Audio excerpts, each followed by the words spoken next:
बिस्मिल्लाहिर्रहमानिर्रहीम। अस्सलामु अलैकुम वरहमतुल्लाहि वबरकातुहू। ज़माना बेसत हज़रत नूह अलैहिस्सलाम। हज़रत अब्दुल्लाह बिन अब्बास रज़ियल्लाहु ताला अन्हु रिवायत करते हैं कि अल्लाह ताला ने हज़रत नूह अलैहिस्सलाम को 40 बरस की उम्र में नबूवत अता फरमाई। दोस्तों, वीडियो में आगे बढ़ने से पहले तमाम दोस्तों से गुजारिश है कि जिन्होंने अभी तक हमारे चैनल को सब्सक्राइब नहीं किया तो सबसे पहले चैनल को सब्सक्राइब कर दें ताकि हमारी हर आने वाली वीडियो का नोटिफिकेशन आप तक पहुंच सके, और वीडियो को लाइक और शेयर करना ना भूलें। तूफ़ान से पहले आप अलैहिस्सलाम मुसलसल 950 बरस तक अपनी कौम को वाज़ व तबलीग करते रहे। कुरान करीम में अल्लाह ताला ने इरशाद फरमाया, और हमने नूह को उनकी कौम की तरफ भेजा तो वो उनमें 50 बरस कम 1000 बरस रहे।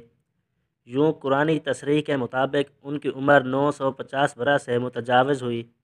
कौम की बेराह रवी और मसाइब का कोह गिरा हज़रत नूह अलैहिस्सलाम तवील अरसे से हिमा वक्त तबलीग दीन में मसरूफ़ रहने के बावजूद अपनी कौम की बेराह रवी पर बड़े दिल गिरफ्ता हुए। उनकी कौम उन्हें तरह तरह की अज़ियतें देती, उन पर मसाइब के पहाड़ ढाती, लेकिन वो सब्र करते और उनके लिए दुआए खैर करते रहते। हज़रत इब्न अब्बास रज़ियल्लाहु ताला अन्हु रिवायत करते हैं कि नबी करीम सल्लल्लाहु अलैहि वसल्लम ने फरमाया, किसी नबी को अपनी कौम के हाथों इतनी तकलीफ़ और अजियत नहीं पहुँची जितनी हज़रत नूह अलैहिस्सलाम को अपनी कौम के हाथों बर्दाश्त करनी पड़ी। काफिर उनको डराते, धमकाते और तबलीग से बाज रखने के लिए इतना मारते कि वो बेहोश हो जाते। कभी उनके गले में फंदा डालकर बाज़ारों में घसीटते फिरते।